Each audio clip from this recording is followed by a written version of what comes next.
Hi, and welcome to the Daily Devotions. And for the past few weeks, we've been going through Philippians, and it's one of my favorite epistles to go through. And just in case you didn't know, I'll give you a little history on why Paul wrote it and what was going on. So Philippians was a church in Philippi, and you can find it in Acts 16. It was one of the first churches that Paul had planted, and he gets a vision from this man who calls him to come over to Macedonia. And when he does finally move to Philippi, he finds Lydia, the lady of who sold purple cloth.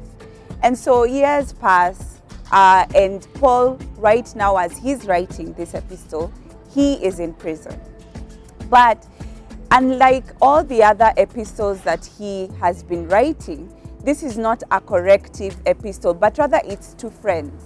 Another fact that you can find is that he is about to die. So we're not quite sure. Paul was arrested twice, but this epistle he records, he is in prison. And so right now we're going to narrow down to this chapter. This is what it says, chapter 2, verse 14 to 18. Do everything without grumbling or arguing, so that you may become blameless and pure children of God, without fault in a warped and crooked generation. Then you will shine like stars in the sky, as you hold firmly to the word of life. Then you will be able to boast on the day of Christ, that I did not run or labor in vain. But even if I'm being poured out like a drink offering on the sacrifice and service coming from your faith, I am glad and rejoice with you all, so that you too should be glad and rejoice with me. And so again, you would wonder, what is he really talking about? In the classic style of Paul, he writes this epistle banking on the good news. So for you to understand this, you'd have to understand what is the good news. It's about Jesus Christ and his works. The whole of chapter 2, he is talking to the Philippian church about the character of Jesus Christ, how he emptied himself and left his divinity and just who he was in heaven and came to join us. Therefore, become like him. And it is in light of that he speaks to the Philippian church and says, do everything without grumbling and arguing, so that you may become blameless and pure children of God. It's like he's describing this new way of being a human being. And every time I think about grumbling and complaining, I don't think we think about it as a sin. And yet, if you go back into time and remember those who were chosen before the children of Israel, and they were told to go into the promised land, what did they basically do constantly? They grumbled, they complained, and they tested God. And that made them be forfeit to the promised land that they were meant to go. And here, the promise has come. Jesus, the Messiah, has come. But not only has he come, he's taught us how to be, and he's given us empowerment on how to become exactly like him.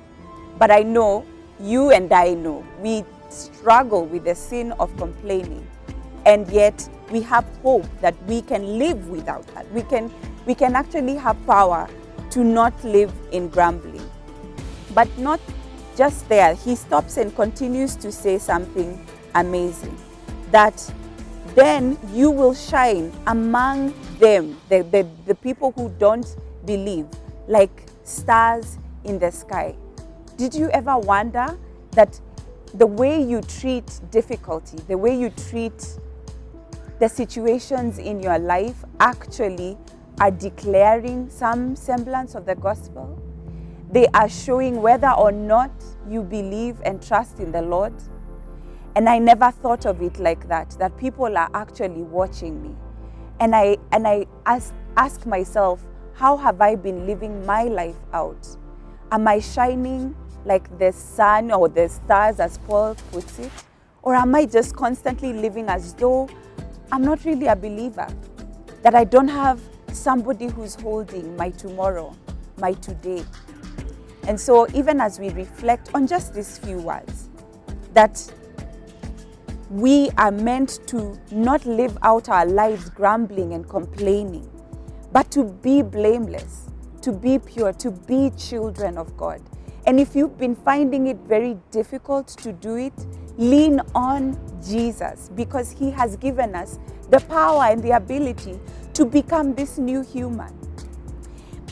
Moses declares that he will take from you this, heart that is uncircumcised and give you a heart that responds to God, that obeys God, that trusts God.